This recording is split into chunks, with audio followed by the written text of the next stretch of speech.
Hello and welcome to Geek Addicts, the pop culture podcast where we talk about books, movies, anime, video games, whatever comes into our minds. Doesn't really matter. I am Matt, and with me, my co-host, the man whom I call friend, Bill Barber. How you doing, Matt? I'm I'm doing all right. exhausted. I'm Yeah, I'm with exhausted you. today. I'm with you. Uh, I hit the end of this week and I literally just like my body just gave up and it was like, no, you're done for the week.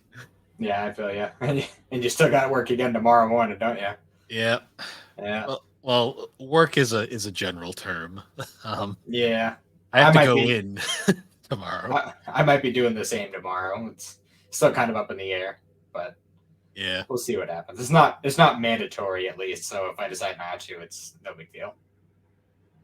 Ours technically isn't mandatory. They ended our mandate like early because I went out of my way to like almost run us out of work because I was trying to make a point. But Yeah, yeah, so it's not really mandatory, but I'd like the money because there's a somewhat long weekend. Apparently, I just learned not for everybody coming up next weekend. So yep.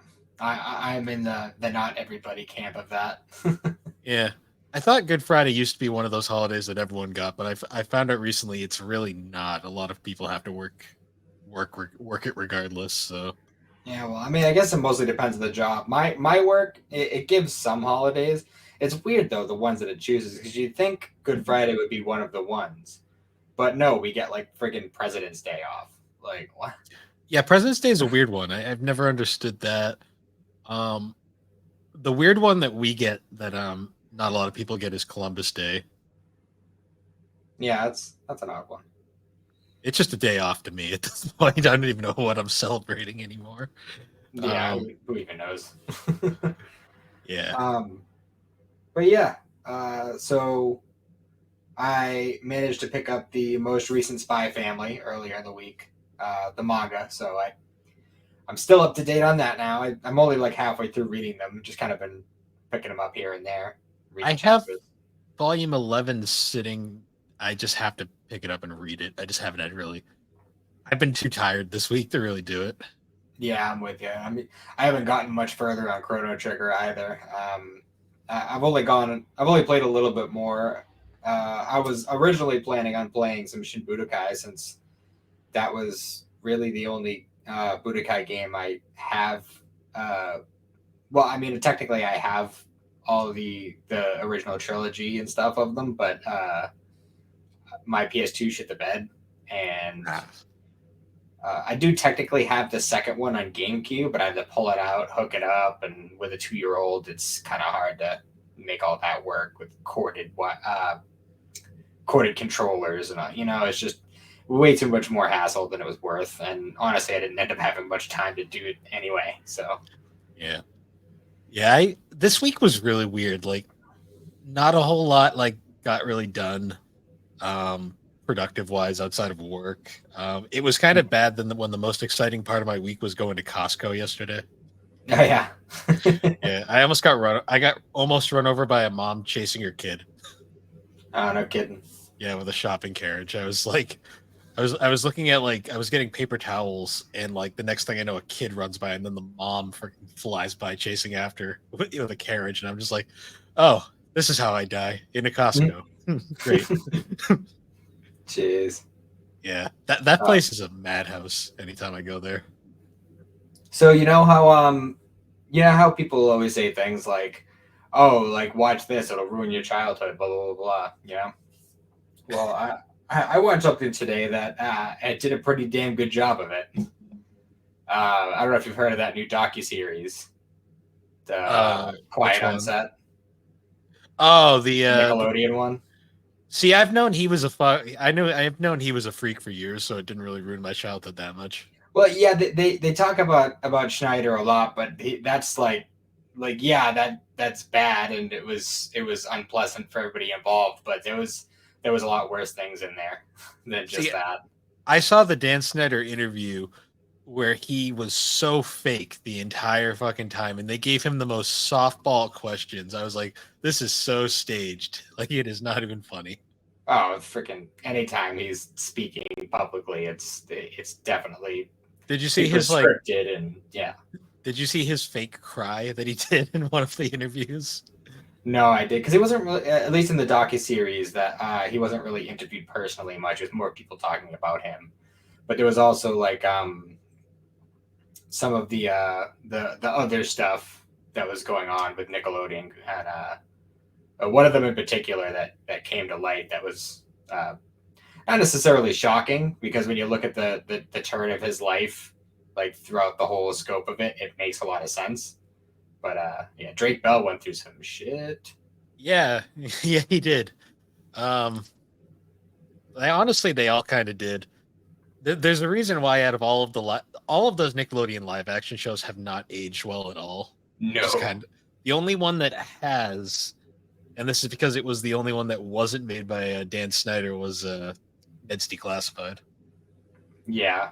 Um, I mean, it's been a while since I watched Drake and Josh, but at least I feel like that one wasn't super foot heavy. So If you rewatch it, you'll notice a few things. Let's uh, just say. fair enough. Um, yeah, Ned's Declassified was made by Scott Fellows, and Scott Fellows, from what I've heard, is a very normal guy. Yeah. Um, so yeah, aside from that, I was very disappointed this week because until you posted that thing on Discord, I thought we were getting the English dub for Sandland this week. No, I saw that pop up today as well, and I was like, oh, that sucks. Yeah. So I reread the manga at the beginning of the week, expecting to be watching the series a couple days later, but I mean I still could. It's not like I'm against watching the subs, but like if I only have to wait 3 weeks, it's not that big a deal. I'll just wait for the dub. I stopped by a Barnes and Noble today, and they had a giant like display of for Toriyama, and it was legitimately like just like all of Dragon Ball Z, like all of the Bizbigs, like were just on the desk, and it was like in loving memory of, like, and it was like they were it was clearly them trying to get sales off of his death, which I was like, that's lovely. Well, I mean, they probably saw how fast their stock of Toriyama stuff went, so they were like, Oh "Shit, yeah, we gotta get more."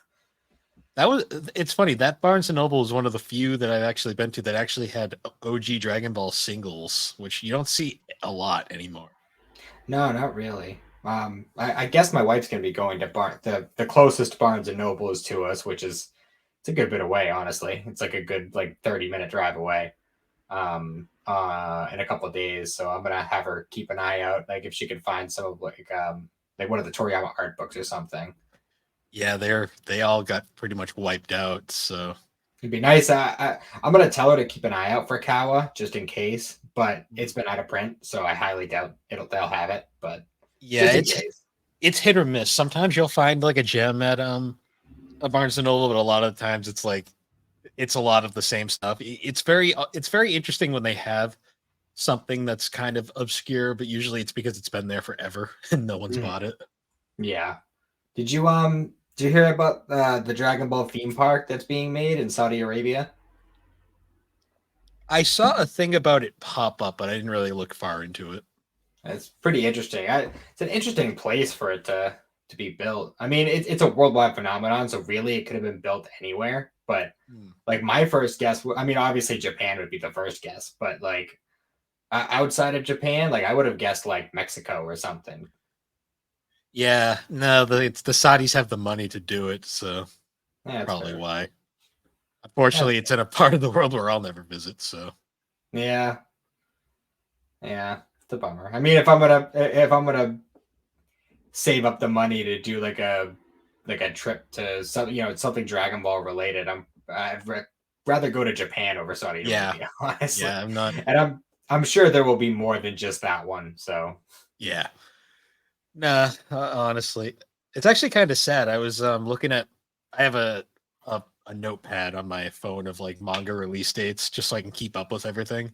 mhm. Um, I was looking through it and I realized the final volume of Kaguya-sama comes out next month. Oh really? Yeah, well, it's been done in Japan for a while now, but Mhm. the US, the official US volume 28 comes out April 2nd, Oh and then that's done. It's kind of well, sad. yeah. You know what else is sad is that I mean, it was kind of to be expected, but the super manga is now going on hiatus. Yeah. But apparently, from what I read, I guess it was already something that was going to happen, and it's actually unrelated to Toriyama's passing. Hmm. So I don't know, because one specific thing that I read is the only thing that said this out of all the different things that I saw, but apparently it's the magazine itself that's going on hiatus, which I really hope isn't the case, because I'm fairly certain it's the same manga that Boruto is being published in. So I'm gonna be very upset if they're both on hiatus at the same time, Hmm. especially since Boruto was on hiatus for like 5 months last year. Yeah. Which is weird because there's been a lot of long runners that have been kind of going through some weird stuff lately. Yeah, well, I mean, at least last year with Boruto made sense because they were making like the Shippuden jump with Boruto, so True. it made sense to have that hiatus there. But I always get afraid whenever a series goes on hiatus like that because like I know like obviously Hunter x Hunter we've seen for a while now he's not doing great. The apparently that's gonna be coming back soon, though, from what I saw. hmm. I know Black Clover they're like slowing down releases because the mangaka needs to focus on his health. Hmm. Um, that's one of the few things I guess with Oda is like Oda has a team of people around him that like gets him to like take a break every now and then. Yeah. So Um, that's but yeah, I was really interested with the way that well, first of all, that the way that last super chapter ended was just so like heartwarming, and it just really fit with like the tone of what's going on with everything Dragon Ball related right now. Um, because I'm pretty sure I mentioned previously that like Goku is now aware of Gohan's power up, and they had a sparring match and all this other stuff, and it kind of turned into um like this big like group sparring thing with Goku, Vegeta, and all of their kids actually, except for Bra. Um, and Broly actually, Broly got involved, and I guess Gohan's new power inspired Broly, and now Broly can control himself. interesting. So it's kind of cool. Did Goku forget he was a dad again and start just beating up his son or No, but he did forget he was a grandfather oh, okay. because they Of went to course. go pick up Pan from kindergarten. He's like, Pan? Who's that? Okay, that's even worse. Like what the hell? Especially because they showed him as like a loving grandpa earlier too. Yeah, like in Z, like he was like a super good grandfather, and then it's just like, no, he's still Goku. Even in the super anime, they showed him like actually caring for once. Like they'll never get Goku's personality right, as far as I'm concerned. Yeah. And then the latest Boruto was really interesting too, because they are hinting towards something pretty significant. I'm just gonna ask before I say anything. Do you know anything about what happened with like Karama towards the end of like the first Boruto series? Well, I know he dies because of Yeah, ma- who the dies? weird superpower that Naruto gets. Yes. So it's not confirmed yet, but there is a significant hint or like foreshadowing that uh, Himawari might have that now. Oh, gee. Okay, sure. Why not? So, or at least has some sort of lingering Nine Tails power or something. Because I don't want to. It would take too long to explain. But essentially, somebody's hunting down Naruto. He's not in this dimension, essentially, but he was supposedly following Naruto's power, and he ended up where Himawari is. So that leads people to believe certain things. So That was a fandom theory for a while too, which is kind of interesting. yeah, so we'll see what happens with that. I'm excited to see where it goes. Like I said, hopefully that one's not on hiatus too. I'd be very upset. Yeah. Uh, this makes me wonder what I'm trying to think of like new series too that have been kind of interesting. And Spy Family's the one that's kind of I'm following right now. Mm-hmm. Yeah, I I want to still know. haven't caught up to the anime yet in the manga, but I just did. No, I think I'm in the middle of the tennis tournament part in the Oh, okay. manga. Yeah. You get to see your murder a tennis ball. Yes. I think I just read the chapter where she's like contemplating whether or not she should kill Nightfall. Yeah, I love Yor as a character. Yeah, She's very she's pretty great. she's very well written, especially for her goofy seriousness. Hmm. Yeah, it's definitely. I don't know. I just love the whole dynamic in that show. It's just perfect. Yeah, don't know how he's gonna resolve that, but I'm interested to see where it goes. I'm interested to see how long it goes, honestly, because if he's already kind of losing interest, like I don't know how long he's going to keep it going. But He's it's been also losing. so popular. Yeah, it's mega popular to the point where he's kind of stuck with it now. So Better get used to it, bud. yeah, you can't just pull a Akasaka and just end it because you feel like doing something else. Yeah, right. Well. Uh, but yeah, so we've killed 16 minutes. I guess we should probably jump into our topic for this one. Um, so we're for this episode we're talking about Dragon Ball Z Budokai Yes. Well, the Budokai like kind of franchise as a whole. series, Yeah. the OG good Dragon Ball games, as people say. Yeah. The Um, classic 2D fighter style. yeah, it's very interesting too because the new one is coming out pretty soon. Not Budokai, it's part of the Tenkaichi series, the Shining Spark or whatever. Um. Uh. Oh, I forget. It's got some dumb name like most Sparking Zero or something. Sparking Zero. That's actually coming out pretty soon. Which I'm happy for all the Budokai Tenkaichi fans. So Yeah, I gotta say, in your previous GNC, well, I guess this your latest collecting episode, I should say. I will defend Tenkaichi 3 up and down. So I'm I'm sure just if gonna I throw took that out there right now. I'm sure if I took the time to sit down and get used to it, I'd like it. But trying to play it off the spot, holy fuck!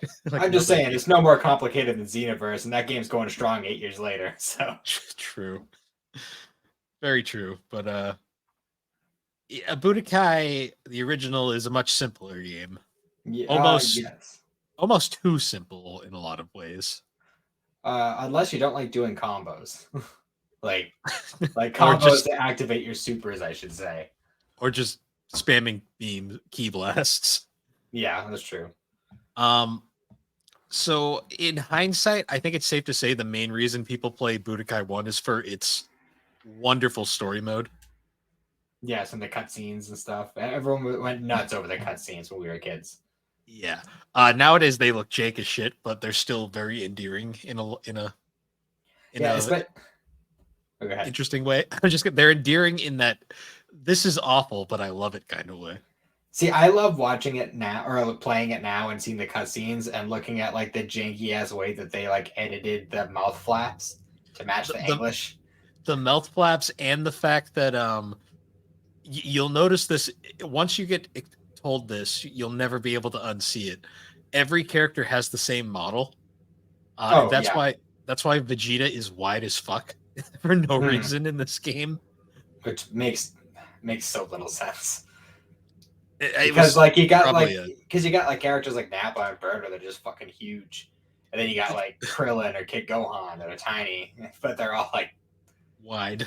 Yeah. Like really wide for some reason. That's why everybody chose that's why everyone liked playing as Krillin back in the day though, because like everybody else was so tall and he's so short that like half of the punches would just go right over his head.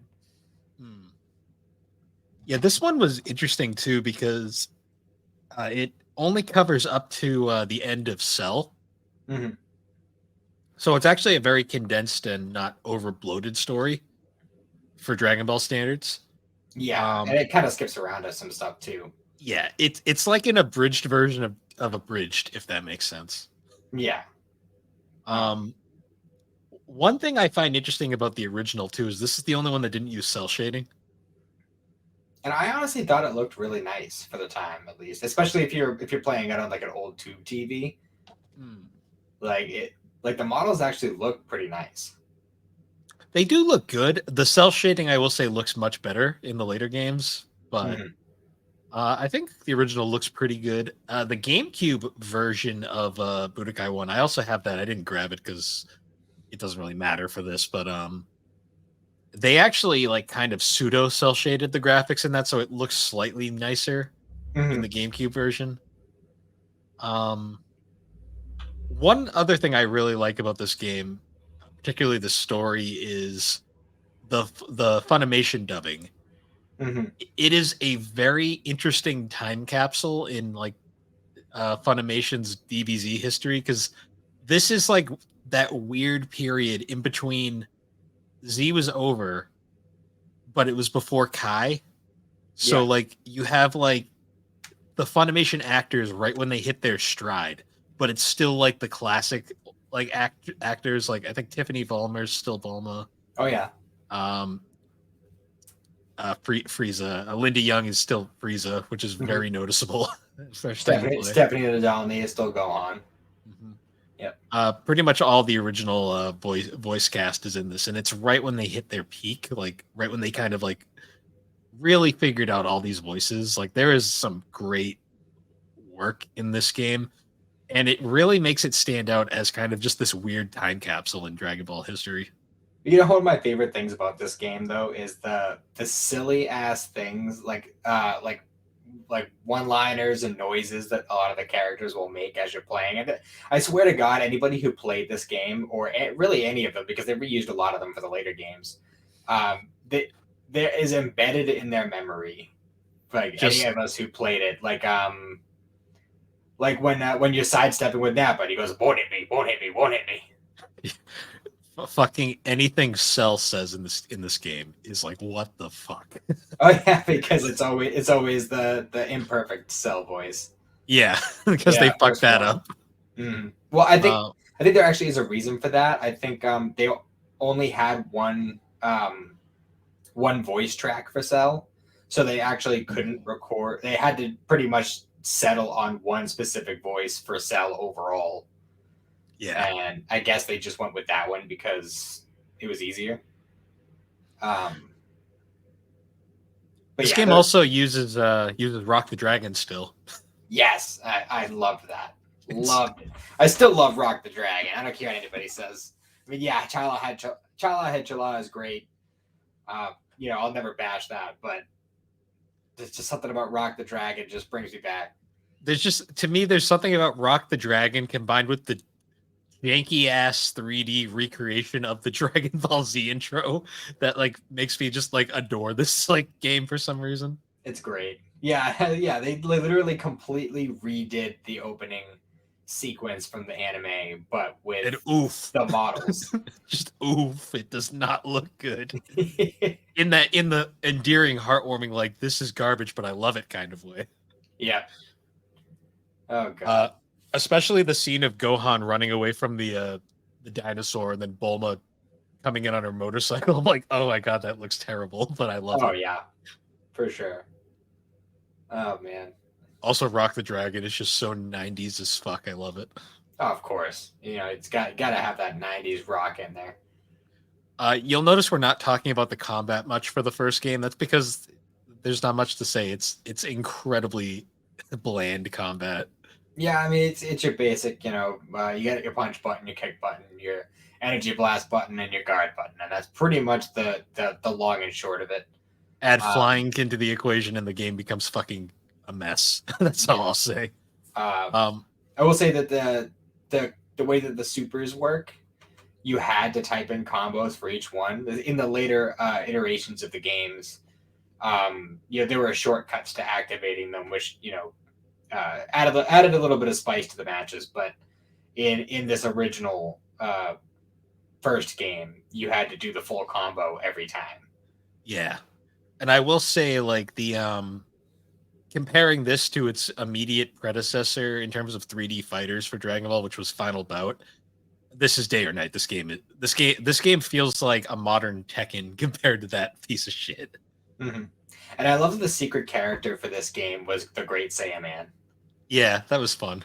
Like, it's just perfect. It's like Even the though he wasn't technically by storyline in this game, he wasn't a thing yet. Even though we knew about him by this point, but yeah. I think Yeah, he was like the actual official like secret character, and then I guess like the secondary secret character was Mr. Satan because I think um when you unlock him is when you get like the the Hercule story mode thing.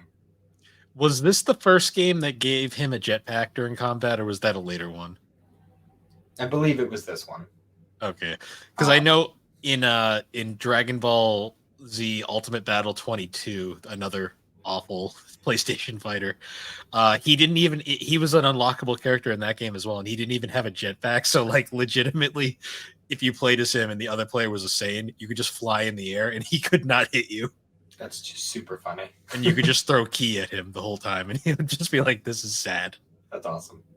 Um, Well, another thing I liked about this game was there was a little what if story at the end of each of the story arcs. oh yeah, Krillin, the Krillin Cell hybrid. That's amazing. Yes, when Cell absorbs Krillin and turns into an orange Cell Junior with no nose, Yeah, and gets his ass kicked by Yamcha and Tien.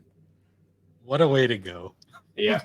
The Frieza one wasn't really much. I think that one was just Frieza got his wish and he left and now he's gonna go blow up Earth. Like I was like, that's kind of boring. My Um, favorite. This isn't a what if, but because of how janky the graphics are at times, one of my favorite scenes is when Vegeta kills Nappa. It legit looks like he just shot him with his dick cannon. yeah, It's like Jesus Christ, the way they animated it, it looks awful. yeah, yeah. There was definitely a lot they could have done. And honestly, like the remaster that we got wasn't great either. Honestly, Oh, the like HD collection version, which is like it looks prettier, and they replaced the music because Yamamoto reasons or something like that. yeah, it was Yamamoto, but which I'm honestly bummed about because I love the original Budokai trilogy music. It's so good. Thankfully, these are cheap as fuck. So Mhm. Yeah, I need to get either need to get around to getting another PS2 or picking up that one for the first one for GameCube. I had the second one for GameCube, which is my favorite of the three personally. So we didn't mention it too, but there's also the little mini games that you could play during the story mode, oh yeah, like holding Raditz in front of the special beam cannon. that was oh god, I hated that when I was a kid. It just looks It's so so dumb. annoying. It was so annoying because he'd always do it too far or not enough, and he'd pull you away, or you'd accidentally launch yourself all the way. I remember like when I was a kid, I spent like half an hour trying to get that one right. I swear to God, it's the worst. It's the worst. Also, the this game has kind of like a prize like system that like when you finish like a battle, like you'll get like a capsule reward. Mm-hmm. This game is great at ruining the mood of scenes with that. Mm-hmm. Like when you finish a cutscene, it's when it gives like the rewards, but like it usually will end the cutscene prematurely and it give you a reward thing. So Mm-hmm. like my favorite is like the scene right after Cell shoots Trunks like straight through the chest. You Mm-hmm. get the clip of Trunks falling to the ground, and then just like you got a capsule, and it's like, oh Yeah, boy, and it starts with the goofy ass music that goes with it. yeah. As Trunks is falling to the ground in slow motion. Mm-hmm. Yeah, and the capsule, the whole like capsule system in this game, they made it a lot easier in the later ones, but like buying new capsules and stuff in this game was such a pain in the ass. Because first of all, the only way you could get money is by doing the tournament. Oh, Which you know that? Do you know the trick to beating every tournament? what's that? Just throw them out of the ring. Well, I mean, Just ring out. Just every true. battle. I mean, I guess in the first two, it would probably be a little easier to do that because the whole teleporting behind wasn't the thing until later. But Yeah. Oh, and in the yeah, first game in particular, it's the easiest way. Just grab them and throw them out of the ring. It's just yeah. like you win.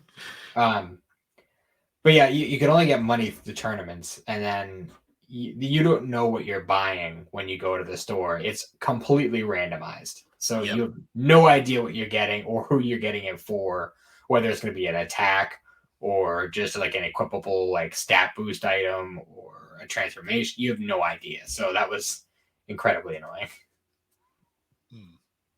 Yeah, I think overall, like this game has not aged well as a game itself, but as a little piece of history and the story mode, I think it's worth going back to for that alone. Yeah, it's one of those games that I tend to go back to once every few years. It's been a while now. I mean, if I pulled up my 360, I could um I could play the remastered version, but I'd honestly much rather play the original Hmm. Yeah, like personally. it's not a bad game, but it's also like it's very clearly like the first in a series and it has not aged Mhm. particularly well, especially with modern advancements. Yeah. Because moving on, we get Budokai 2. Yes, my personal favorite out of the three. I love this cover because it's like very specifically like, look, we're covering Boo this time. Yeah, this is like, hey, look, Vegito, Gotenks, and Boo. Like, And make it very obvious. Goku doing the spirit bomb in the background because they had a space, I guess. Yep. Yeah, well, I mean, Um, that was a lot of people's biggest gripes with the first game at the time, at least, was that it didn't cover Boo, so they probably really wanted to showcase the fact that they were doing it, but they did it in a very interesting way with the story mode in general. oh, the board game. Yeah, The board game is the most hilarious thing ever. it is, and honestly, like it's a fun spin on it because if you're gonna do Bad to Boo, you should. I mean, it wasn't overdone at this point, so I guess it wasn't that big a deal. This was the beginning of it being overdone, where like every game was like, we're gonna tell DBZ again, but this time it's gonna be a board game. Yeah, but like, I mean, there was a lot of like goofy little like not what ifs necessarily, but like kind of twists on it where like they tell the story, but there's no like cutscenes or anything. It's literally just you're on the board game. The characters And talk to each other. the characters jump up on screen and then they just taunt you and then they jump Yeah, off. they're like little like suction cup game pieces that just kind of plop around the map. Yeah, it was an interesting way to handle it. And honestly, I found it extremely fun personally. The music in this game is the funkiest shit ever. Oh yeah, it's the best. And the opening song for like that opening cutscene. Um, The one that I sounds straight up like Tower of Power, I think. I don't remember the name of it, but I know what's his name? Jonathan Young on YouTube does an English cover of it, and it's fucking fire. Yeah, let me look up here the soundtrack. Who composed this game? I'm pretty sure it was Yamamoto. But the what's his name? The guy who sang Chala Head Chala sang the opening song of the Japanese version. So it Hmm. was like an actual song with lyrics, but they took the lyrics out for our version, which is a shame. Yeah, unfortunately. I think it was just still during the time period where the people putting these out were like, "Oh, Japanese words bad, take them out." Yeah, American kids yeah, don't like like that. Like, every Tales series game had that stuff like ripped out. It mhm. sucked. But Oh man. Yeah, the the music in these games, in this game in particular, was funky as shit. oh yeah, I loved it too. Like this is one of those game soundtracks that I will just put on because I love everything about it. It's amazing. Oh, Tower of Power was involved with the soundtrack. That's why I thought that. Ah, okay. And the guitarist of Toto. Really? How random. But it That's makes a hilarious. you know what? You know what I think? That's why this one didn't get re-released. Yeah, Licensing. Right I there. th- I do remember licensing being a reason. I just didn't know the specifics of it. That makes a lot more sense now. Because this game it has so much jazz funk. Like you're just expecting to hear like "What Is Hip" by Tower of Power the whole time. Hmm. It, But yeah, it's I mean, I love it, but my God, it's such an interesting thing. yeah, it's really fun though. It's and they polished up a lot of the mechanics from the first game. Oh, They made it a the lot fight, smoother. the fighting is significantly better. Yeah, they made it a lot smoother. You still have the combos for your attacks, but for like at least like the basic supers, you have like shortcuts, so you could just do like a single button push to activate them. But then like the more powerful like finishing moves, you had to actually do the combos for. Um, And then there was a lot of like goofy little not like what if storylines, but what if fusions and boo absorptions and stuff. Because you could do Tien and Yamcha do the fusion dance and create Tiancha. I loved shit like that because it was either like the coolest thing ever or just fucking nightmare fuel like that fucking Yamcha Chaozu fusion we saw in that Yeah. book. Yeah.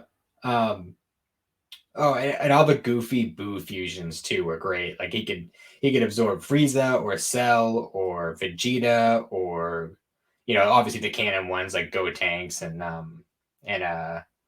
Gohan. And I think there was one where he would absorb Tien and Yamcha at the same time. What Yeah. a combination there. Yeah.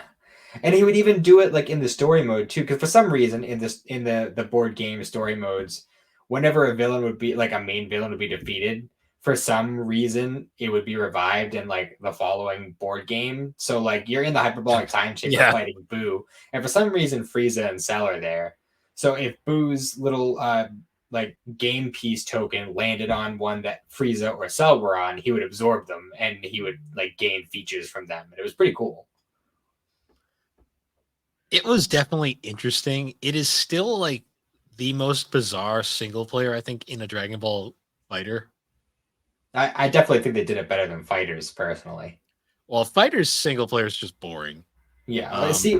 Fighters, they should have just done away with the game board aspect of it and just made it like Mortal Kombat.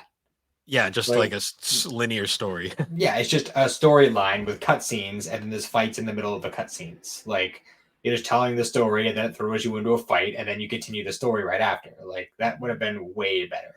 Yeah, they were like afraid to not have the game be padded out, so they like just like padded it out so unnecessarily. Well, that's the thing is when you make a really competent fighting game with a big online scene, nobody plays the story mode. Yeah, most Dragon Ball fans played it once, and the others just looked up the cutscenes on YouTube. Yeah, exactly. Which I don't know. You'd think people making who are used not only making a fighting game but used to making fighting games would know that. But what are you gonna do? Well, Arc has always been known for their fucking stories being annoying as fuck to complete. So Yeah, well, this I is the guess it. only one of their games that I actually played all the way Yeah, through. So if you played Persona 4 Arena, oof, the original one, ooh, getting everything in that story was fucking annoying. I can imagine. But yeah, the board game, on the other hand, other than being just weird, is pretty simple, Yeah, straightforward. yeah, and there was a lot of like fun character interactions throughout. And the cool thing was you could kind of like pick your team as you're going through Yeah, because you almost always have Goku on the board because he's just always going to be there. And for some because reason, he's the only one who's just himself and not a game piece. because Goku. Yeah, but you whenever you go to a new like board, I guess you would get the option to pick like one or two characters to be on your team, and they give you a list of like 10 or so to choose from, which is really weird because if you choose Gohan in the Saiyan Saga, it's adult Gohan. So that was kind of weird. Yeah. uh, board game. Yeah. But yeah, aside from that, I mean, there's not really a whole lot else to say. I forget which. I think also a side like not really a story mode, but it was kind of like a side game mode called Bobity's Spaceship, which was basically just like a big fighting arena where you just fight a bunch of guys, and I think you get a lot of like the capsules and stuff that way. That's where Um, I learned a lot of the moves. yeah, I think you get a lot of stuff for like the villain characters like Deborah and Boo and stuff from doing that. Hmm. I might even get a couple of the characters that way. I'm not 100% sure. Was this still pre-Kai? I don't remember. Yeah, Okay, so it was still yeah. using classic I Funimation don't. voices. I don't think. I think Ultimate Tenkaichi was when they were starting to phase out some of the original actors and add in the new ones because Okay. that was the weird one where like when you're playing the story like Frieza would switch like mid cutscene between Chris Ayres and Linda Young. Then they're not even close. Like literally, like in the same cutscene, he'll say a line in Linda Young's voice, and then somebody will say something to him, and then he'll answer in Chris Ayres' voice. Like, it was bizarre as fuck. At least like nowadays, like Chris Ayres and Damon Mills sound very similar. Mm-hmm. But that's like not even close. Like going back. Although I guess going forward, it's pretty much just gonna be Damon Mills. Yeah, true. That's sad in hindsight. Yeah. But I mean, even like Bulma, like unless you're really paying attention, you really won't notice as much of it between Tiffany Vollmer and Monica Rial. Yeah. Yeah, Linda Young and Chris Ayres though, that's like not even close. So. Yeah, it's night and day. Anything else really about 2? 2 is a weird one because it's like it's very significantly improved, but it's really not that remarkable. I mean, a lot of the best things to say about it are really in comparison to the other games. True. Because there's a lot of like game mechanic reasons why this one is my favorite. On top of like the silly shit, like the fusions and the absorptions and stuff. Like Goku. Goku is actually an extremely powerful character in this game. Yeah. And it's just goofy as fuck to have freaking a fused Goku character with an afro and a mustache. It's just he does like this weird trick beam thing. Yeah. It's goofy as hell.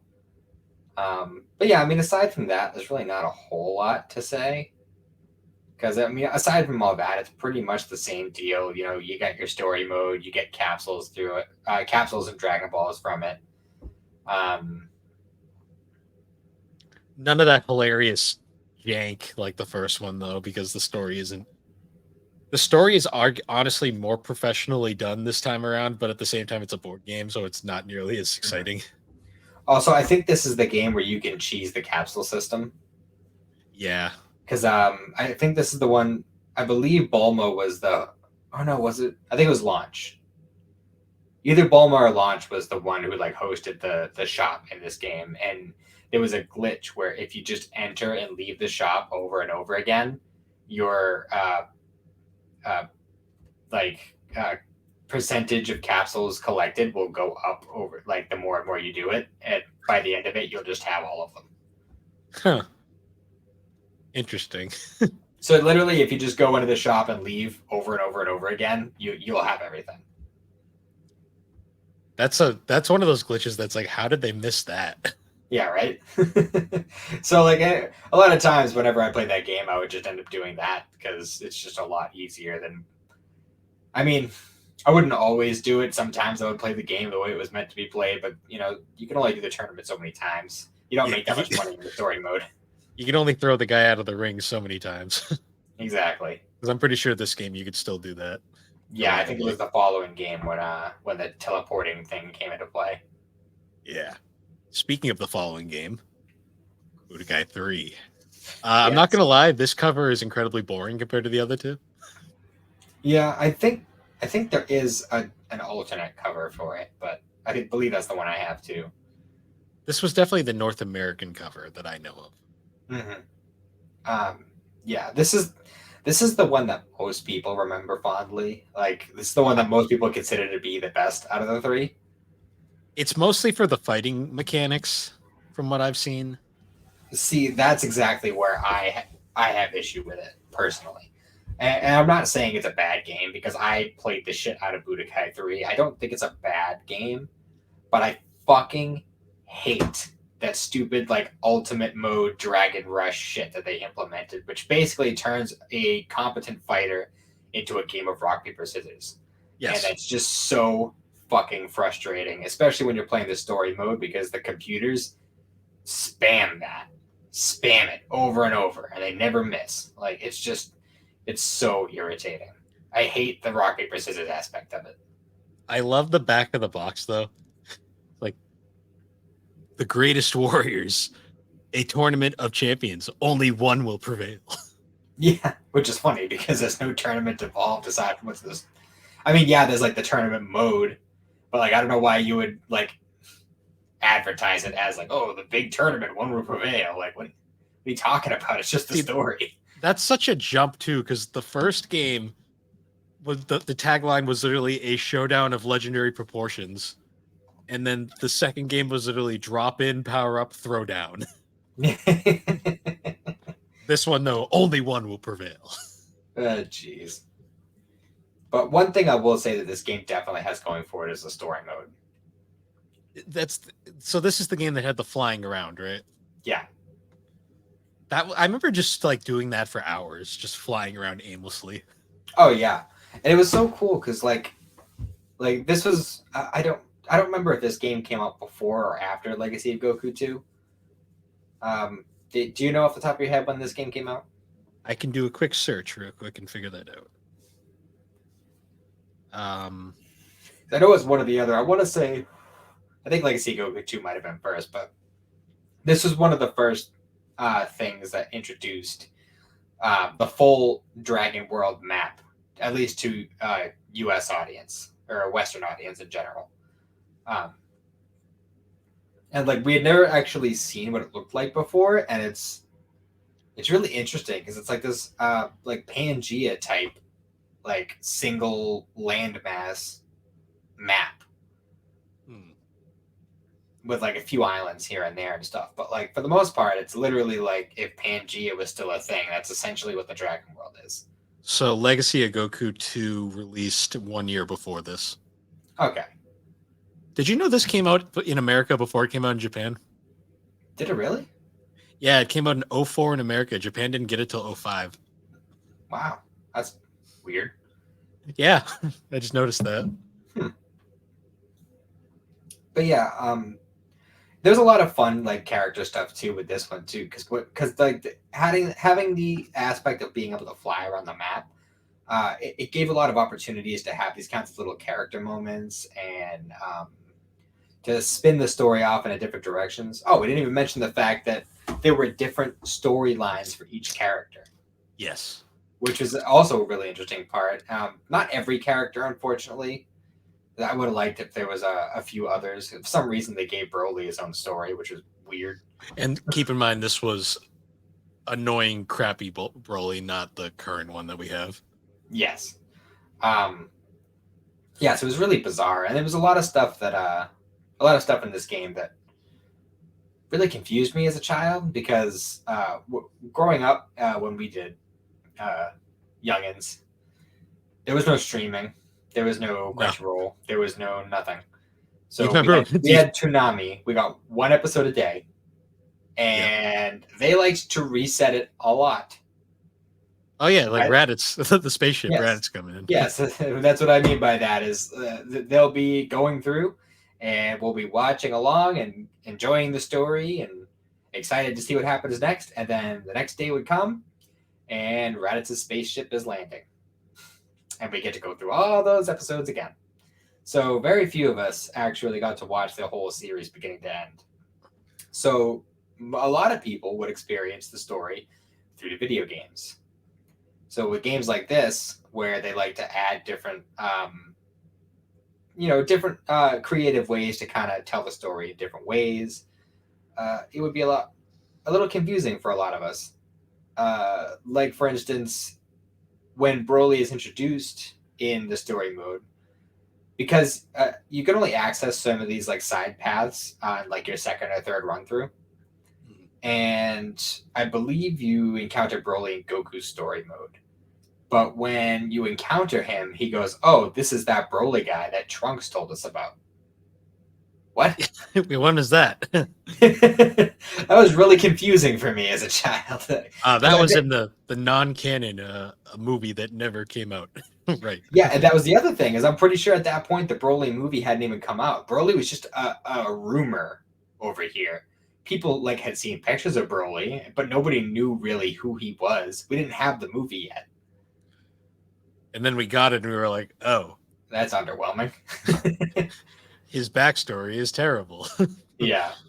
Which actually, the opening like cutscene song of Budokai 3 fucked me up when I was a kid. Because as I said before, we didn't have the Broly movie right away.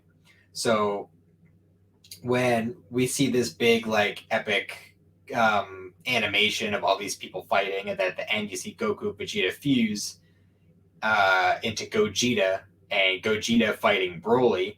I thought that was fucking amazing, and I couldn't wait to see the Broly movies to see this happen.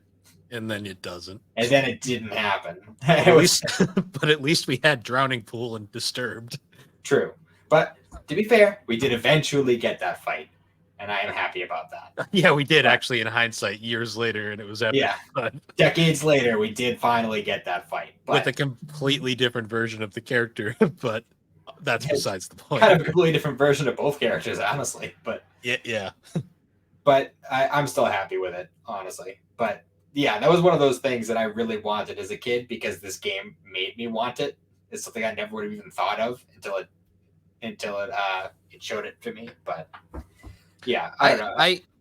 I always wonder if the writers for Dragon Ball ever like look back at the games and are like, that's a good idea, I'm gonna use that. You know, honestly, I wouldn't be surprised because I feel like they do that with the fan mangas too, honestly. Mm. Because there's a lot of stuff in Multiverse and AF and stuff that you definitely see elements of in Super nowadays. Yeah. But you know what's funny though? Like I remember playing around and just messing around with the free flying for so long. And I always was like, I wish we could get an entire game where you could just free fly around the Dragon Ball world. And then now we have it. It's called Kakarot. yeah, but you can kind of fly around, but like you can't like really fly around the whole map. Like you gotta like go to different sections and stuff. It's like true, but it's I would have really liked like just a true open world Dragon Ball game. But yeah. I like the way Kakarot did it though. I think it was just big enough that it was like fun. yeah, well, I'm not shitting on Kakarot. It could have been so much more. See, I wanted as a kid, I like the flying in Budokai 3, and I was like, I want a game that's like just like that, but with an actual game attached to it. Yeah. And then we got that, and it was awesome. Yeah, the flying around was cool, and I liked that. It was a lot easier to get the Dragon Balls in this particular story mode than the previous games. Because oh yeah, I forgot about that entirely.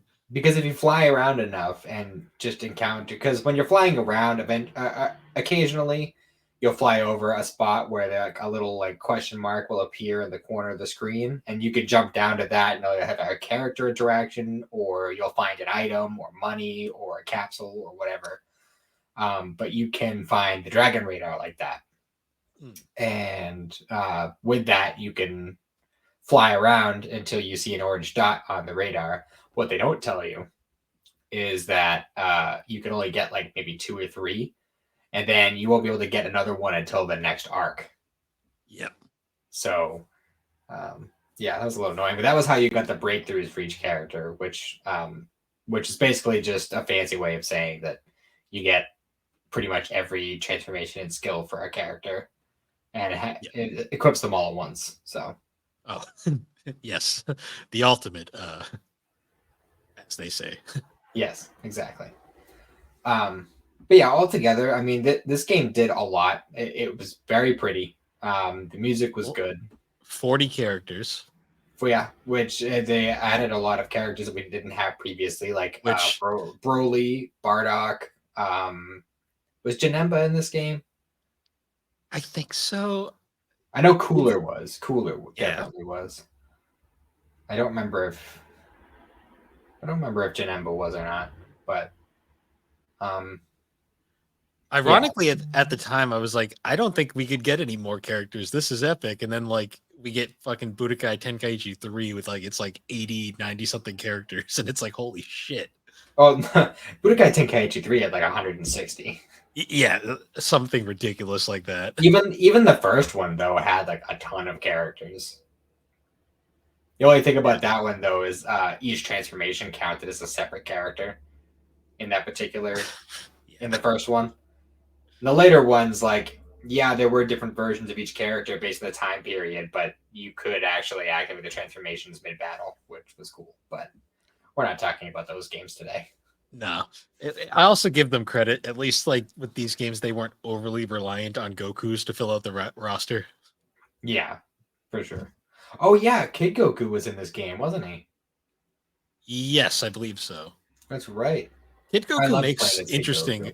He makes interesting appearances in some of these fighters.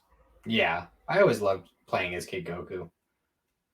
It's always one of the best because he always has like the rock paper scissors attack, and you mess around with the power pole and He usually flies around on the Nimbus.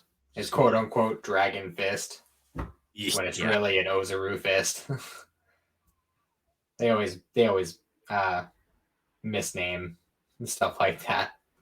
Budokai 3 was definitely the one I would see at parties all the time. Like the Mhm. one where like someone would have the PS2 set up and that was like the game. Yeah, for sure.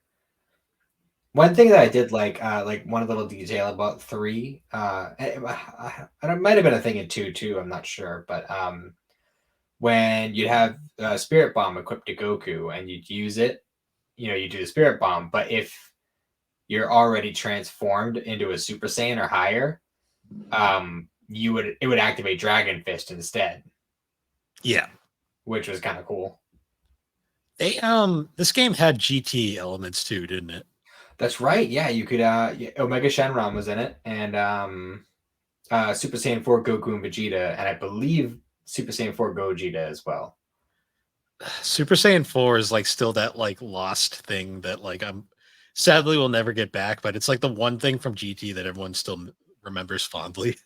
It'll always be in the video games at the very least, and I'm sure Heroes will never Yeah. let that die.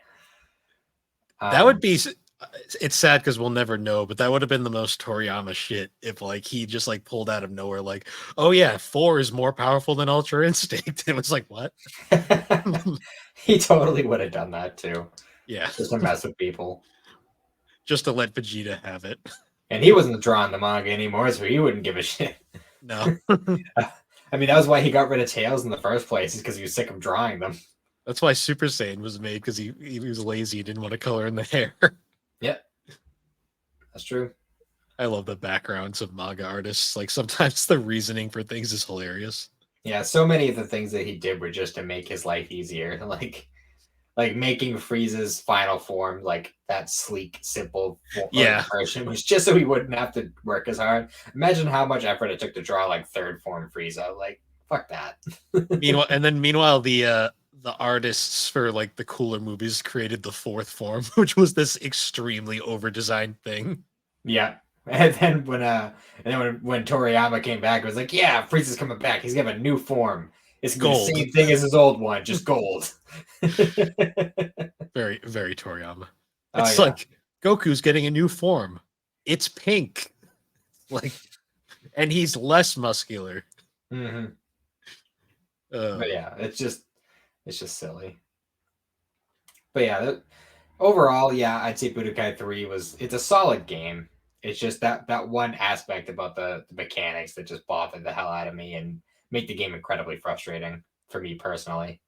And it That's took out all the combos too, and I liked inputting the combos to do the special moves because it felt satisfying when you actually pulled one off.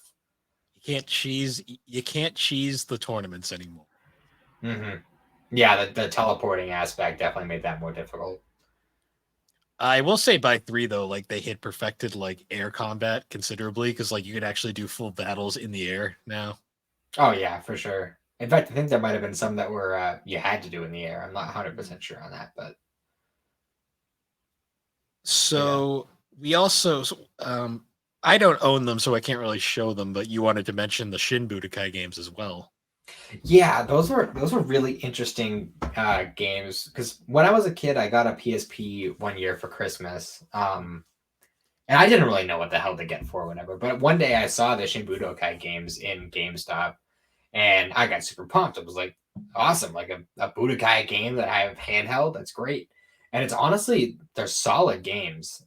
It's basically just the Budokai system, but like more simplified. You don't do any combos for your special moves or your ultimate moves or anything like that. You just, I think you get two supers and then a transformation and an ultimate, and it's all just variations of a direction and the energy button, which, like I said, a lot simplified in From what that I respect. remember, it's essentially the Budokai 3 engine but like dumbed down for handheld. pretty much. Um, and they handle the story modes in interesting ways. I've been replaying the first one for the first time in a long time because my copy was unplayable for a while because the little I don't know anybody who remembers PSP games, they had that weird little plastic case around the disc because yes, this handheld had disc games. Um, so bizarre. I still don't understand why they did that, but Sony. um, yeah. So the little plastic casing around the disc of that particular game, like the little like plastic window that to look at the game, kind of popped a little bit, so it wouldn't read the disc anymore. But I ended up recently I popped open like a demo disc case thing that I had, and I just switched the discs on it, and it works now. So You can actually buy replacement cases for the discs now too. That actually, like third party versions of those that actually work now. So it's kind of cool.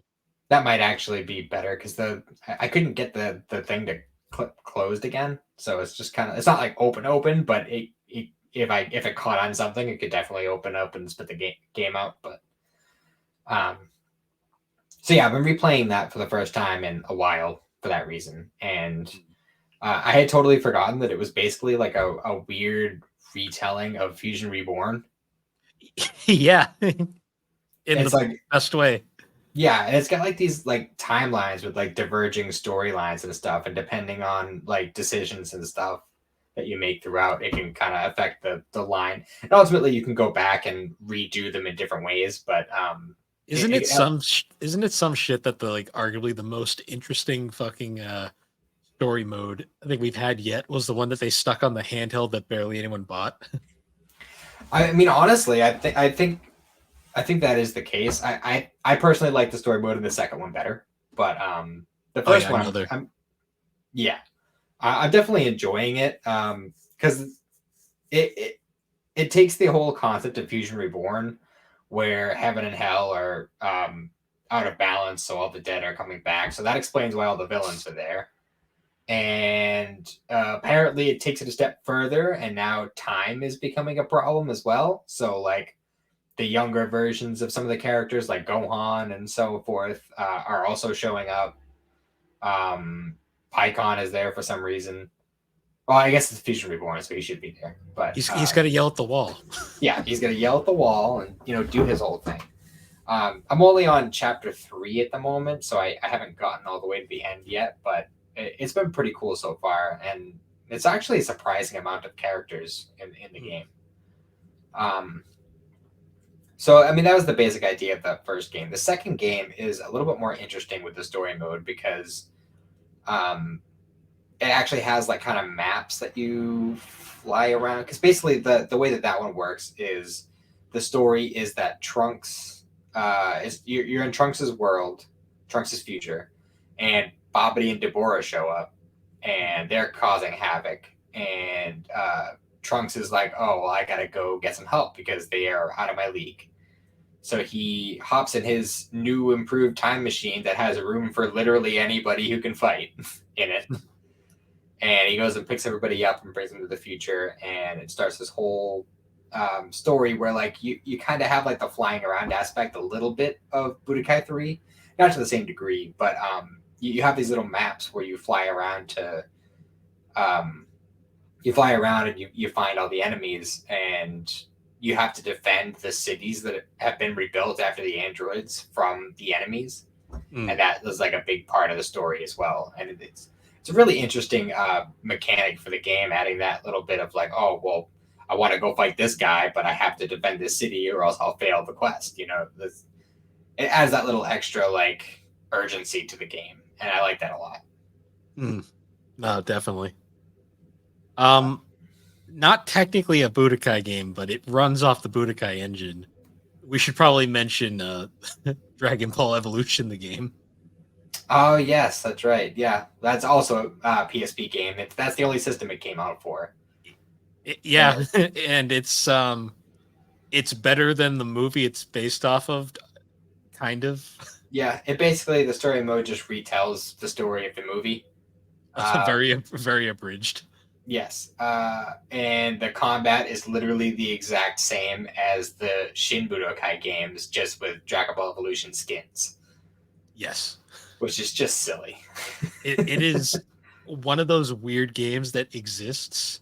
So one other thing we haven't mentioned yet, but all of these games were developed by a company called Dimps, who they've been around for a very long time. They're actually an offshoot of SNK, Mhm. that's the studio that makes like the King of Fighters, Samurai Showdown, Art of Fighting, just a whole bunch of like classic arcade fighters. Um, they spun off from SNK and they famously made handheld Sonic games for years, but they also made a ton of Dragon Ball Z games, like all the Budokais, um, all the PSP ones. Mhm. They made Xenoverse. Oh, Um, they also helped develop Street Fighter 4, so they've been their fighting game pedigree is very strong. yeah. But these games in particular are some of the ones they're most well known for. They also made an Inuyasha fighter on PlayStation. Oh, no kidding. Yeah. Hmm. Um.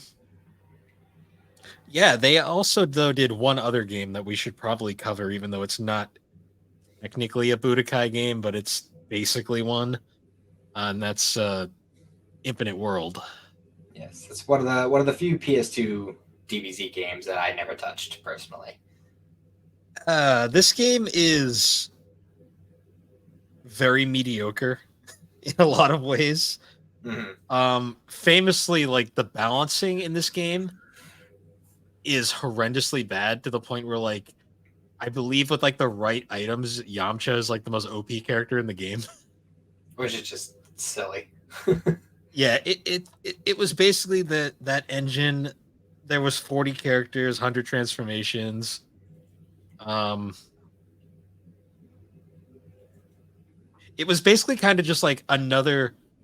They hyped it up as literally the best of the Budokai series, Oh, it but even says that on the case. All right. yeah, but in reality, it was like they took popular elements of the Budokai series and just slapped them together and didn't polish any of it.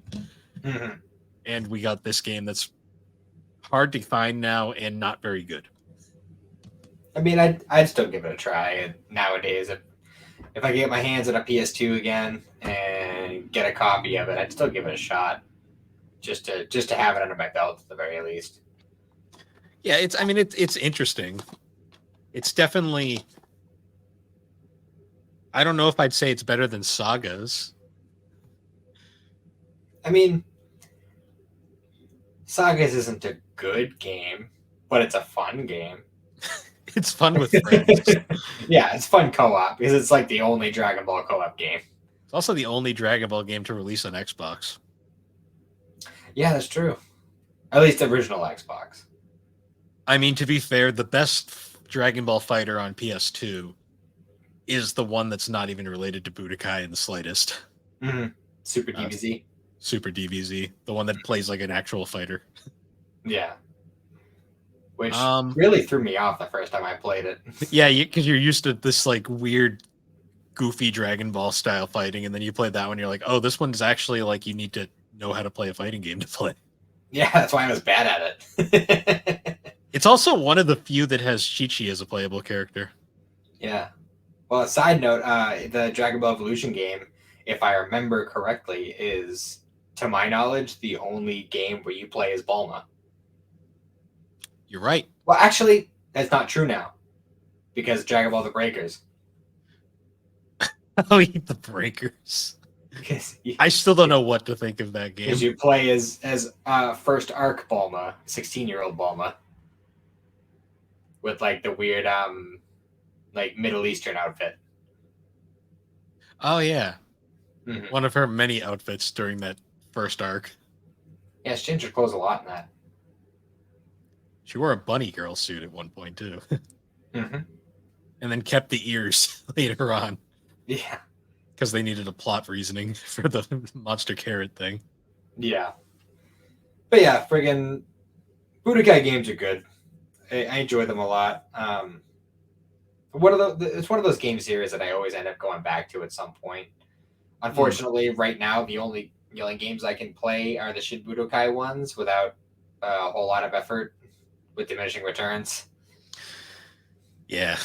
When my daughter gets older, I'll be able to have all my stuff out and available. But as of right now, I pretty much just the main ones I have out. Yeah. Sadly, though, like Budokai kind of ends on the PS2. The closest thing after that was Burst Limit, which was a weird kind of like attempt at doing the 2D style fighters on like next gen hardware, but it like completely flopped and everyone jumped right towards the Raging Blast games. Yeah, which is a little bit of a bummer because we didn't get another 2D fighter for a while after that. Not until Fighters, I believe. Well, there was the Extreme Ten on 3DS, which was essentially beta fighters in a way. Yeah, it pretty much was Beta Fighters because it came out like what, a year beforehand, and it was made by the same people. So Yeah. There was also, I guess, the Supersonic Warriors games were kind of 2D, but also 3D at the same time. kind of, sorta, it's that was like a weird hybrid kind of deal. Also made by Arc, interestingly enough. Mm-hmm. Yeah, because other than that, like the only other 2D fighter I can think of is Tenkaitsu, and enough said. Um, Yeah, that's not a good game. no, That was just an objectively bad game. that's like God. Webfoot Technologies made a lot of Dragon Ball games, and they're either really good or really bad. That's like there's no in between.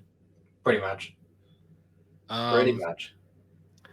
yeah, because up to before Fighters, though, it was really just those couple. Yeah. Which, and we haven't had another one since Fighters. I mean, Fighters is still going strong. It has a really big like tournament scene.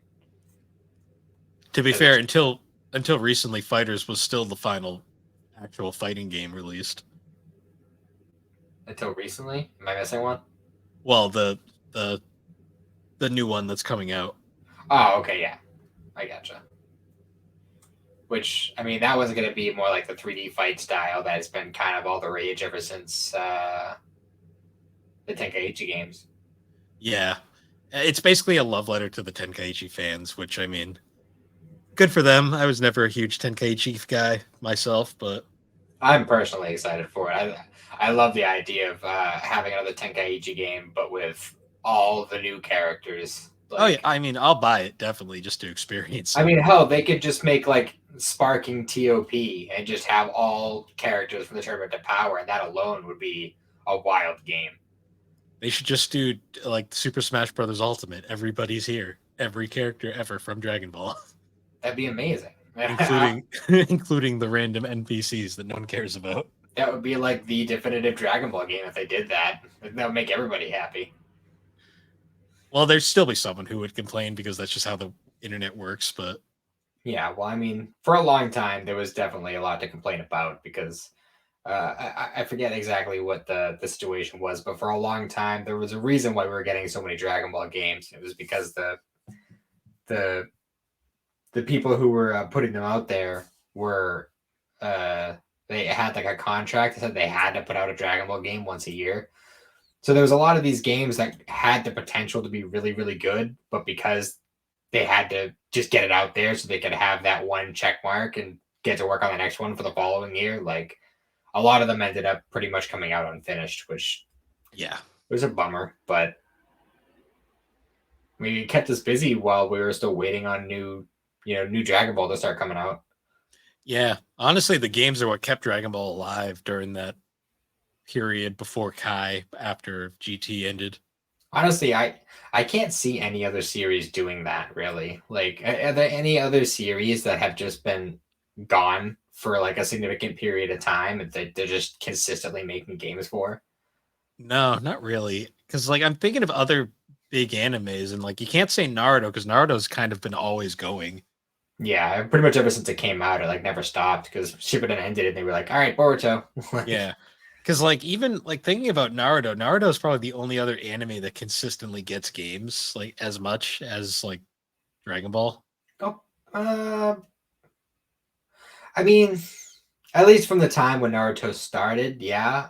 I'd say One Piece is catching up if Oh it's yeah, not already there. One Piece. How could I forget One Piece? Yeah, how dare you?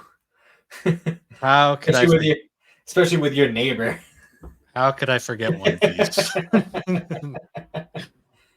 I'll get rid of that before it summons her. Um, Gonna hear a knock at your door any second now. yeah, I didn't. I should have thought about that. One Piece has probably more games than anything now. True. And I know there was I don't remember the name of it, but I know that there was a like like how we have like the Jump Victory versus and Jump Force and Oh those yeah, games. the combo games. Those are interesting. But they Sega. had we never got them in the West to my knowledge, but there were like original DS versions of those kinds of games, which were much more Smash Brothers style with like those kinds of like platform stages where you get knocked off and stuff, and they had way more characters available. And like, I wish we had gotten those games, or they would release another one, Hmm. like one that isn't like Jump Force or Jump Victory versus. Like one that's actually finished, not those.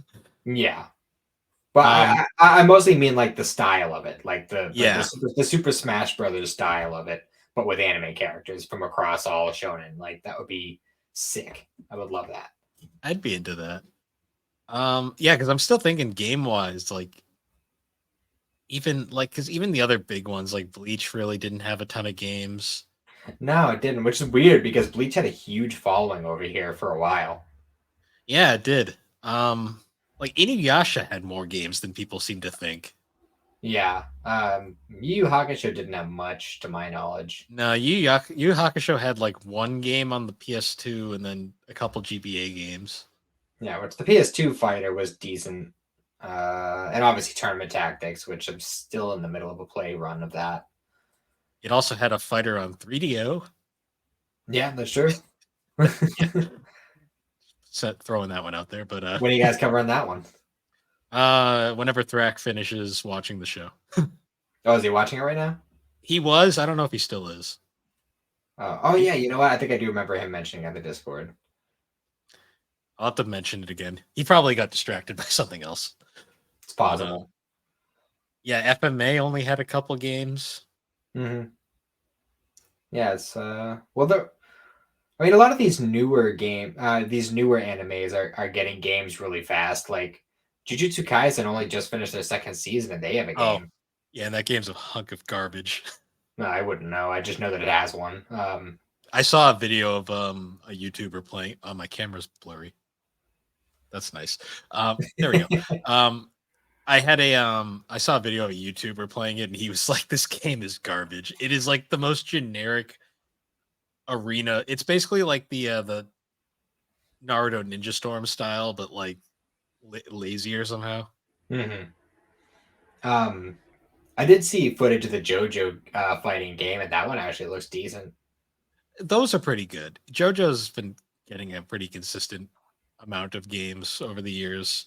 hmm Yeah, I'm trying to Um, think. I can't really think of any other ones that are even remotely comparable to the library of Dragon Ball, Naruto, and One Piece games that we've gotten. it really isn't. Hmm. Weird. Yeah. Um, but yeah, that's Oh the Buddha. wait, Yu-Gi-Oh. Yu-Gi-Oh! I feel like is cheating, to be honest. Kind of is. I mean, I'd say it's less cheating than Pokemon because Pokemon was a game first. I mean, wasn't Yu-Gi-Oh! Technically no, it was a manga first. Mm-hmm. Yu-Gi-Oh's a weird one. That's like Yeah, its own rabbit hole. we should do an episode on what the hell was it called? Duelist of the Sacred. Roses. Oh, actually, Duelist of the Roses, I would like. I thought you were gonna say Sacred Cards. I was gonna like, oh, like the easiest game ever. Yeah, Duelist of the Roses was hard as balls.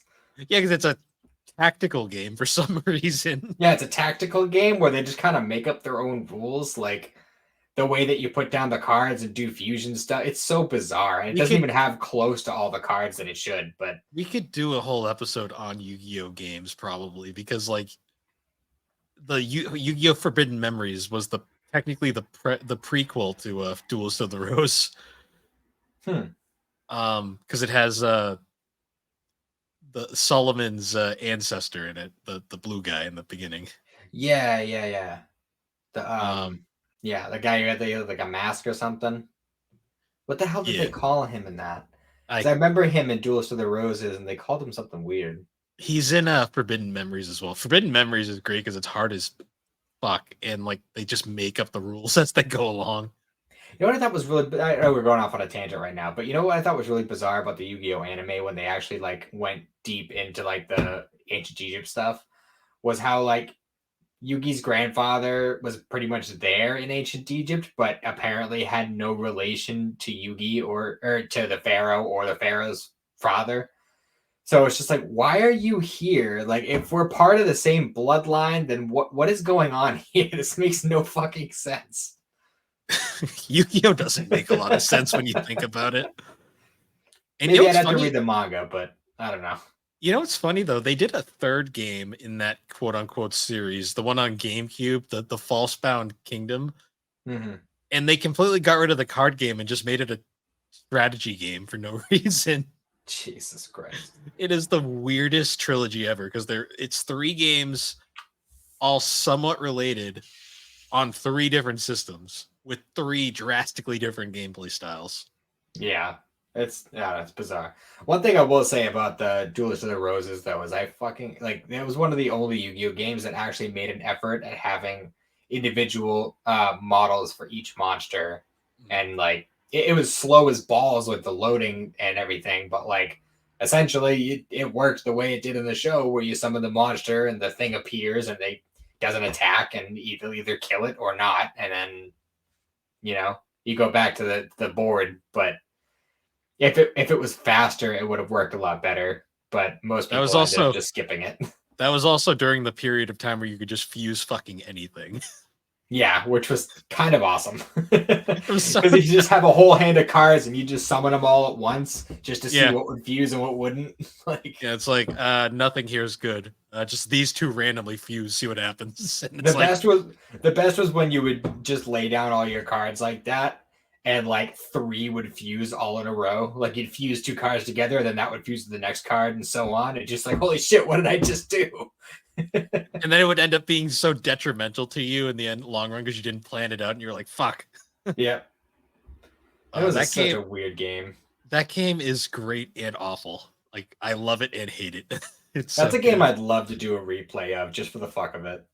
I gotta pull that out again at some point. The thing I remember most about that game was it gave you the Magnet Warrior cards. Yes, I remember that.